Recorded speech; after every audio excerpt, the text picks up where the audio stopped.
I'm Cape Joel, and this is Comic Smack, your weekly, daily, all the time, anytime comic show where I give you your fix of everything you need to know from the world of comic books and superheroes. And on today's show, we're taking a closer look at Superman number 24. Can the Man of Steel save his son Jonathan Kent from the sway of Manchester Black? Well, let's hop on in together and find out, shall we? Alright, so as we join the comic, we're treated to a little flashback that gets us up to speed on essentially what Manchester Black has been doing since he last battled Superman. It would seem he was touring around space in a super advanced craft that I'm pretty sure isn't a TARDIS, but it might as well be a TARDIS. He came upon two incredibly powerful warring races and managed to get inside the ear of one of the young children belonging to one of the races and get them to make the hard call to exterminate the other. In a way, this was kind of a dry trial run for what he would end up doing with Jon on Earth, proving that he could be the Faustian devil on someone's shoulder, making them do evil things. Now, back over with Superman, he was forced to leave all the craziness in Hamilton County to go take his wife Lois to the hospital after she pretty much lost a leg. No word on whether or not they got that reattached, but hey, if they don't, imagine all the money you'll save on shoes now. It's 50% off all the time. And as you might have guessed, Lois doesn't really care about herself, she just cares about her son's Jon's well-being. When Superman returns to Hamilton County, he lifts up his own house to find a series of tubes and cables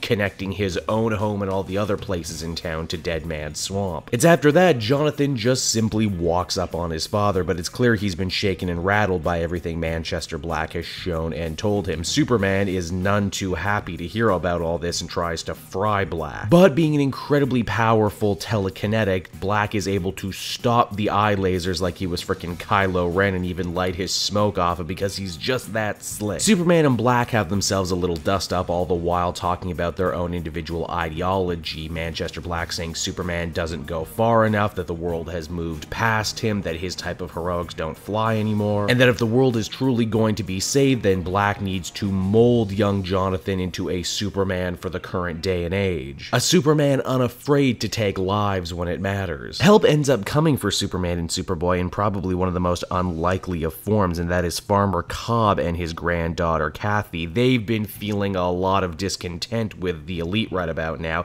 and as such decide to turn on Manchester Black, allowing all the people that Black had taken hostage to free themselves from the goop. With the good guys getting some very much needed reinforcements, Superman is all but ready to take the fight directly to Black and get his son back. Unfortunately, Manchester worked this one out as well, and as such has his own crazy team, the Elite, as well as a newly mind-controlled Jonathan, aka Superboy Black, to challenge his father. Wait, he's actually called Superboy Black? Wow, me feels someone has been watching a lot of Dragon Ball Super right about now. So that was Superman issue number 24, everyone, and I thought it was really awesome. I love the action, I love the scale, I think Manchester Black makes for an awesome Superman villain, and I like that he's coming at him from a completely different angle now that Superman is a father. And you know what, as is par for the course for this book too, you know, a lot of the focus is on Jonathan's growth as both a hero and a person. He's learning right from wrong here and now, learning you can't take the easy way out. And again, the comic would seek to tell us that there will come a time when Jonathan might actually be more powerful than his father, and what will that mean for their relationship and to the world as a whole. Yep, so far this new story arc has been a total winner, and I can't wait to see how it all shakes out in the end. Overall, I would give this one a very positive 9 out of 10. So there you go, everybody, Superman issue number 24. I hope you enjoyed it, and while I have your attention, why not check out some of the other big books that came out this week on the channel. And to stay up to date on the latest from all the super family of books, there's no better way to do that than to head on over to Twitter and follow me at Cape Joel, or check out some of my other social media feeds down in the description. And before I go, if you really like the channel, you should probably know Cape Joel and the Comic Multiverse finally have their own official TeePublic store. Head there today or follow the link down in the description. You can pick up some awesome designs today. So until next time, everyone, this has been Cape Joel. Thank you so much for listening, and I will see you all again in another video. Bye-bye.